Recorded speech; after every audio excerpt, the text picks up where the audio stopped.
ہندوستان کا اس دن آئین مرتب ہوا اور دستور ہند مرتب ہوا، اور اس دستور ہند کی بنیاد پر آج ہم لوگ یہاں پر ایک طرح سے زندہ ہیں اور اپنی مذہب کی آزادی کے ساتھ اور اپنے مذہب کے شعار کے ساتھ اور اپنی مذہب کی پہچان کے ساتھ ہم یہاں آپ زندگی گزار رہے ہیں۔ یہ معمولی بات نہیں ہے۔ اگر اس ہندوستان کے اندر یہ دستور ہند مرتب نہ ہوا ہوتا اور یہ جمہوریت کا اعلان نہ ہوا ہوتا اور اس طرح کا آئین ہمیں نہ ملا ہوتا تو آج ہمارے لیے اس ملک میں زندگی گزارنا بہت مشکل ہو جاتا۔ آج جو تمام مذاہب کو آزادی حاصل ہے اور وہ اپنے اپنے مذہب کے مطابق جو ہے عمل کر رہے ہیں، یہ اسی دستور ہند کی وجہ سے ہے، ورنہ آج ہمارا جینا اس ملک میں دوبھر ہو جاتا۔ اس ملک کی آزادی کے اندر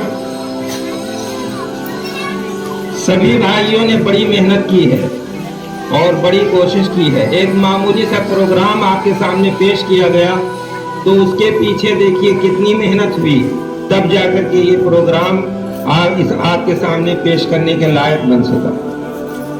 تو اس ملک کی آزادی کے لیے لوگوں نے کتنی جانفشانی کی ہوگی، کتنی جدوجہد کی ہوگی، کتنی قربانیاں دی ہوں گی، کتنی جو ہے جانیں قربان کی ہوں گی، یہ ہم آپ تصور نہیں کر سکتے۔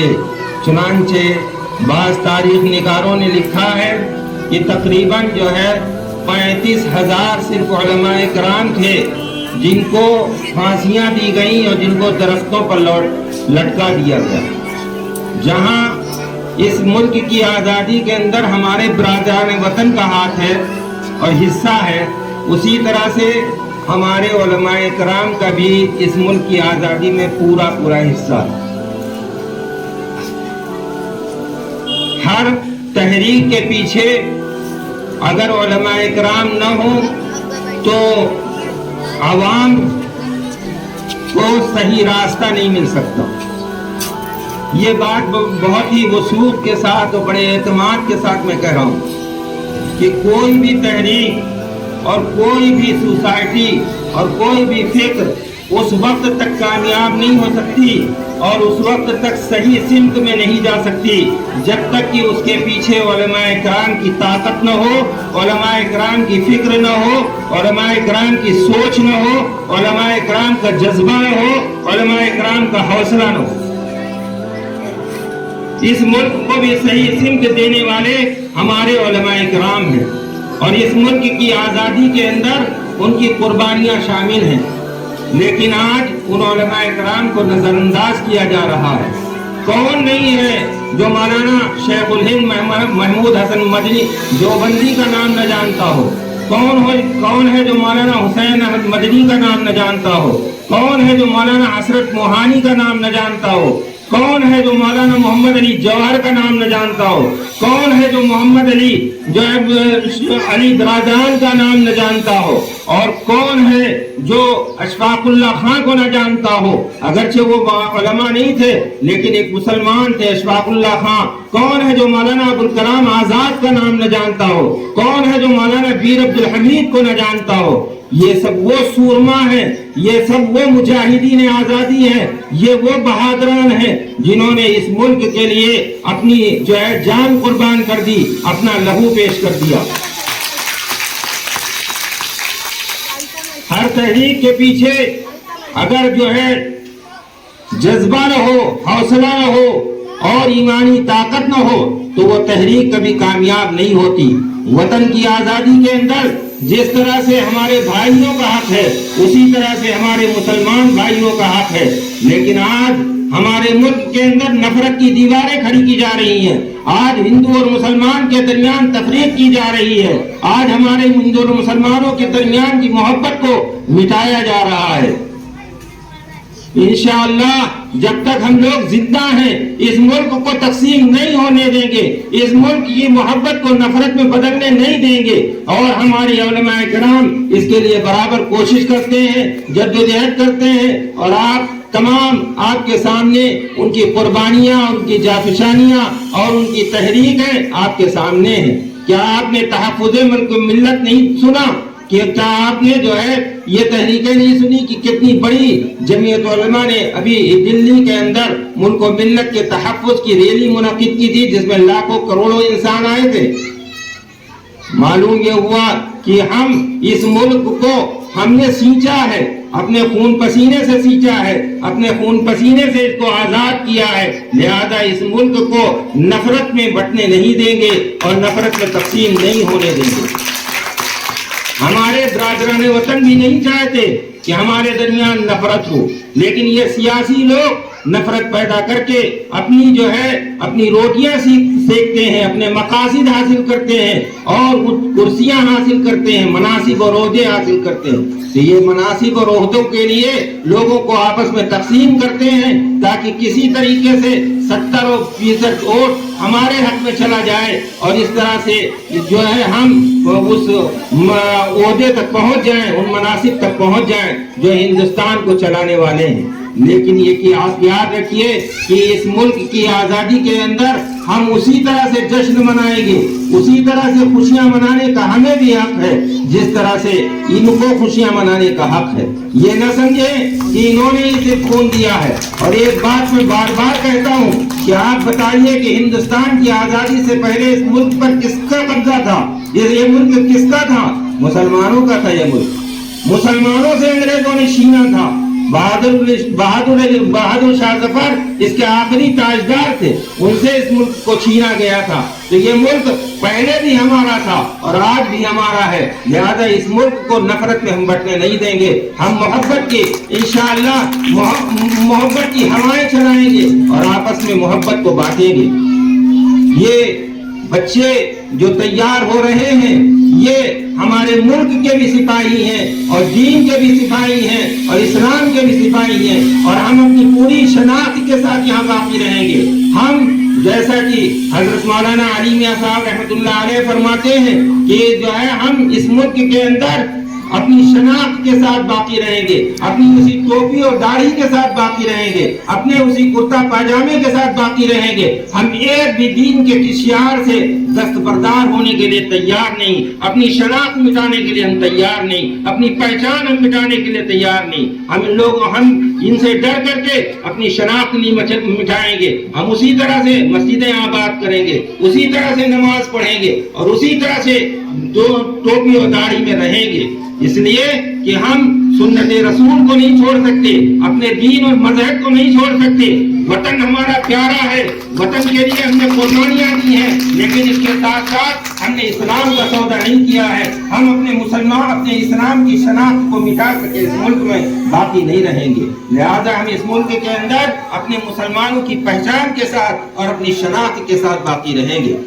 آج ہم کو جو ہے ہم کو گمراہ کیا جا رہا ہے اور ہم کو نقصان پہنچایا جا رہا ہے، ہم کو طرح طرح سے جو ہے وہ تکلیفیں دی جا رہی ہیں اور ایسا لگتا ہے جیسے یہ ثابت کیا جاتا ہے کہ ہم اس ملک کے دوسرے نمبر کے شہری ہیں۔ نہیں، ہم اس ملک کی آزادی کے اندر ہمارا خون رہا ہے، ہم نے خون شامل رہا ہے۔ مولانا محمود شیخ الہند مولانا محمود حسن دیوبندی نے اس ملک کی آزادی کے لیے مالٹا کی جیل قبول کی اور اسی کے اندر اسی قید و بند کے اندر وہ وفات پا گئے۔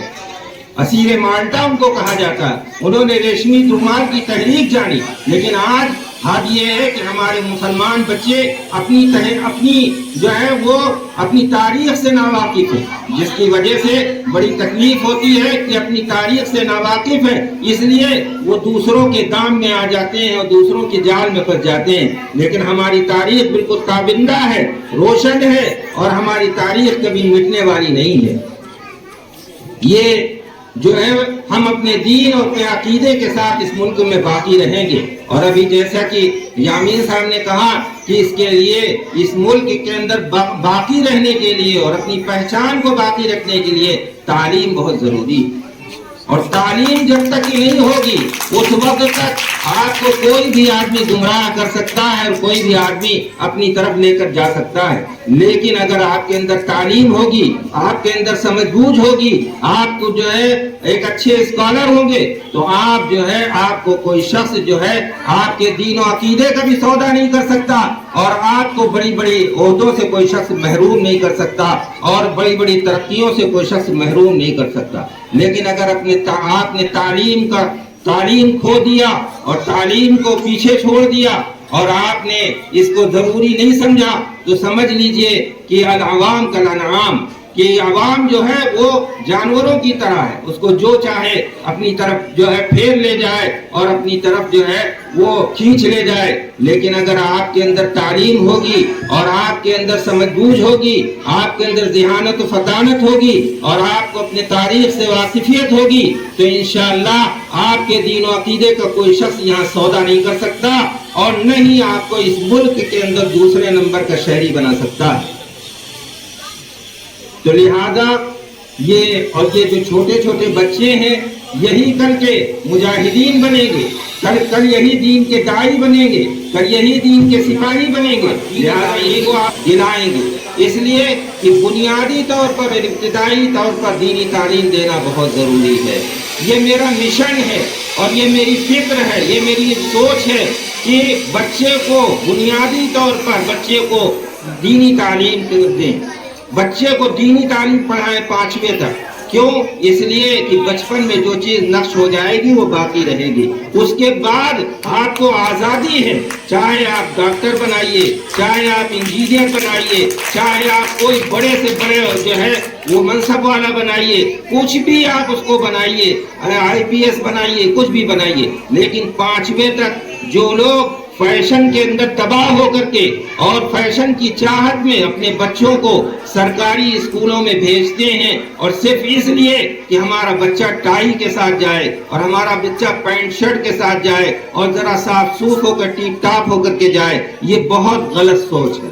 مسلمان کم سے کم مسلمانوں کو چاہیے کہ وہ اپنے بچوں کو، یہ میرا پیغام ہے، میری دعوت ہے، میرا مشن ہے کہ اپنے چھوٹے بچوں کو 5ویں تک دینی تعلیم دیجئے. پھر آپ کو آزادی ہے، جو چاہیں پڑھائیں، آپ بڑے سے بڑے اعلیٰ سے اعلیٰ تعلیم دیجئے، آپ آکسفورڈ بھیجئے، کیمبرج بھیجئے، مجھ کو اس کی مخالفت نہیں ہے. لیکن بنیادی طور پر اپنے بچوں کو دینی بنائیے، ان کے اندر دین و ایمان کو، عقیدے کو پختہ کیجئے، تاکہ بڑے ہونے پر اور اعلیٰ سے اعلیٰ تعلیم حاصل کرنے کے بعد کوئی شخص ان کے دین و ایمان کا سودا نہ کر سکے، کوئی شخص ان کو گمراہ نہ کر سکے، وہ اپنے ایمان پر باقی رہے. اس لیے کہ مسلمانوں کا مقصد کیا ہے؟ آخرت. ایک مسلمان کا مقصد کیا ہے؟ آخرت. اس دنیا کو حاصل کرنا اس کا مقصد نہیں ہے، اس کا مقصد آخرت ہے. تو جب آخرت ہے تو ایک مسلمان کے دین و عقیدے کو پختہ ہونا چاہیے، ایک مسلمان کے دین و عقیدے کے اندر پختگی ہونا چاہیے. وہ کتنے بھی اعلیٰ سے اعلیٰ منصب پر ہو، وہ ڈاکٹر ہو، انجینئر ہو، پروفیسر ہو، کچھ بھی ہو، لیکن وہ دین و ایمان پر اپنے جمع ہوا اور پختہ ہو، اور کوئی شخص اس کو جو ہے نہ گمراہ کر سکے اور نہ اس کے دین و ایمان کا سودا کر سکے. تو آج یہاں سے یہ پیغام لے کر کے جائیے، یہ ہماری دعوت لے کر کے جائیے. جو اپنے آپ کو بہت اپ ٹو ڈیٹ بنتے ہیں اور بڑے بڑے جو ہے اپنے آپ کو بڑا اونچا ثابت کرتے ہیں، میں یہ کہنا چاہتا ہوں کہ وہ اپنی اولادوں کو اور اپنی نسلوں کو اور اپنے بچوں کو کہ وہ اپنے بچوں کو دینی تعلیم دیں گے. بڑی بڑی فیسیں دے کر کے آپ کالجوں میں بھیج رہے ہیں، بڑی نرسری اسکولوں میں بھیج رہے ہیں، لیکن یہ سمجھ لیجئے کہ آپ ان کا ایمان برباد کر رہے ہیں، آپ ان کا عقیدے کا سودا کر رہے ہیں، آپ ان کو اسلام مسلمان ہونے پر باقی نہیں رکھ رہے ہیں. کیوں؟ اس لیے کہ جب بچہ، ایک تو گھر کا ماحول خراب، دوسرے کی ٹی وی آ گیا، تیسرے موبائل، یہ ساری چیزیں تو ایسے ہی دین و ایمان کو برباد کرنے کے لیے کافی ہیں. جائے گی مزید ہم بچے کو بنیادی طور پر کہیں اور بھیج دیں، اور پھر تو اس کے بعد اس سے یہ امید کرے کہ وہ جو ہے وہ اپنے دین پر باقی رہے گا، اس کا عقیدہ صحیح سالم رہے گا. یہ بہت مشکل کام ہے، ناممکن کام ہے، محال کام ہے. آپ نے اس کو جو ہے سمندر میں ڈبو دیا ہے، اور اس کے بعد اس سے یہ امید کر رہے ہیں کہ وہ زندہ بچ کر کے نکل آئے. زندہ بچ کر کے وہ نہیں نکلے گا، وہ جو ہے دین ایمان فنا ہو جائے گا، ختم ہو جائے گا. لہذا بنیادی طور پر اور جو ہے بچوں کو پرائمری تک دینی تعلیم سے آراستہ کریں، دینی تعلیم دیں، تبھی جو ہے ان کی تربیت اور تبھی ان کا دین و ایمان مضبوط ہوگا، ان کا عقیدہ مضبوط ہوگا۔ لہذا میرے اس پیغام کو یہاں پر لے کر کے جائیں، میری اس دعوت کو لے کر کے جائیں، میرے اس مشن کو لے کر کے جائیں۔ ہم کسی طرح کی دنیاوی تعلیم سے آپ کو نہیں منع کر رہے ہیں، اعلیٰ سے اعلیٰ تعلیم آپ دیجیے، ہم اس سے نہیں منع کر رہے ہیں، ہم سے بھی یہ بات کہہ رہے ہیں کہ اپنے بچوں کو بنیادی طور پر پرائمری تک دینی تعلیم دیں، اور اس کے بعد آپ آزاد ہیں، چاہے آپ کتنی بھی اعلیٰ سے اعلیٰ تعلیم دیں، کوئی شخص اس کا مخالف نہیں ہے۔ تو لہذا اس لیے کہ ہمارا دین و ایمان اول ہے، ہم دین و ایمان پر اپنے باقی رہنا چاہتے ہیں، اپنے عقیدے پر رہنا چاہتے ہیں۔ ہم ایک جو ہے ہمارا ایک مقصد ہے کہ ہم آخرت کی زندگی میں سرخرو ہوں، لہذا آخرت کی زندگی بنانا ہے، دنیا کی جو ہے بقدر ضرورت اس کی بھی فکر کرنا ہے، اور انہی باتوں پر اور اسی پیغام پر اور اسی دعوت پر ہم اپنی باتوں کو ختم آپ کو، اور جو حضرات یہاں تشریف لائے پروگرام میں شریک ہوئے ان سب کو مبارکباد پیش کرتے ہیں، اور ان بچوں کو جنہوں نے پروگرام پیش کیا اور جو اس راستے میں چل رہے ہیں، اللہ تعالیٰ ان کو کامیاب بنائے، ان کو دین کا سپاہی اور دین کا مجاہد اور دین کا جو ہے ایمان والا بنائے اپنے عقیدے پر، اور جو ہے اعلیٰ سے اعلیٰ یہ تعلیم حاصل کریں۔ اللہ اسی کے ساتھ ہم جو ہے اپنی بات کو ختم کرتے ہیں۔ وآخر دعوانا الحمد